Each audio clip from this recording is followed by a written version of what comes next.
असेल तर सर्वांना विनंती, तन मन धनानं सहकार्य करून आपला उत्सव मोठा होईल अशी थोडी जबाबदारीनं उड्या टाका.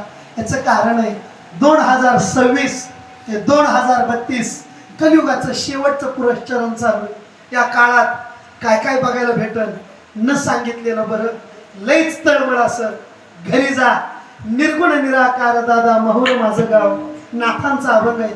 याच्याची शेवटची कडवे वाचा. मग कलियुग किती माताळणार आहे त्याच्यात सांगितलंय. तरी गरज नाही, पोटाची भूक लागली. जगन्नाथपुरीला जा, सूरदास आहे तिथं. त्यांनी भविष्य मालिका नावाचा ग्रंथ लिहिलाय. तो ग्रंथ वाचून घ्या.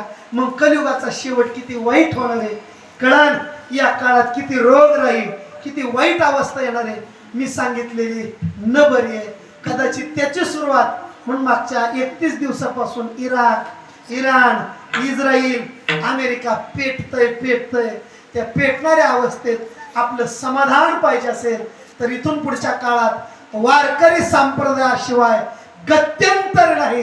म्हणून विनंती करतो, गावातलं लेकरो एकतर धारकरी तरी करा, नाहीतर वारकरी तरी करा.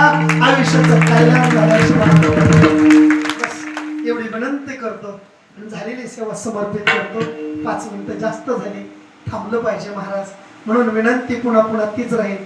ताटातला घास मोडून खायच्या आधी देवाचं नाव घेतल्याशिवाय खाऊ नका, आणि मरायच्या आधी माळ घातल्याशिवाय. बस एवढी विनंती करतो आणि थांबतो. महाराज असं नाव घेऊन जगल्यावर काय होईल? महाराज म्हणले मन शांत होईल. मन शांत झालं की भोग वाटा नाही, शिन वाटा नाही. म्हणून भाग गेला, शिन गेला, अवघा झाला आनंद. महाराज ते नाव घ्यायला कुठल्या कचट आवडी लाठी मुखासी. मग महाराज आताचा काळ कसा चाललाय? महाराज म्हणले तुका म्हणे आम्हा जोगे विठ्ठल घोगे खरे माप. आणि देवाचं माप असल्यामुळं भाग गेला, शिन गेला, अवघा झाला आनंद. अभंगाची वेळ मर्यादा संपली. सेवेला पूर्ण विराम. पण सर्वांना विनंती करतो, जीवन जगत असताना पोरांनो गोवा गुटखा मावा जुगार खेळून आयुष्याची बर्बादी करू नका. खूप चांगलं जीवन जगून मुखात देवाचं नाव, राजांचा जयघोष, स्वराज्य हे सुराज्य कसं होईल या पदाची जाणीव ठेवून जगा. आयुष्याचं कल्याण होईल. म्हणून विनंती करतो, देवाचं नाव घेत जगा. मन थांबल. याचं कारण आहे दानोबराला विचारलं, दानोबर आहे तुम्ही काय व्हालो? महाराज म्हणले मी काही होईल, पण भाग्य जर देवाच्या पायाचं विटेचं मिळालं ना तर सगळं सोडेल, पण सगळ्यात आधी त्याची वीट होईल. म्हणून विनंती, शेवटचं भजन, सेवेला पूर्ण विराम. सर्वांनी हात वरती करायचे, भजन करत शेवटचं भजन. महाराज काय व्हाल तुम्ही?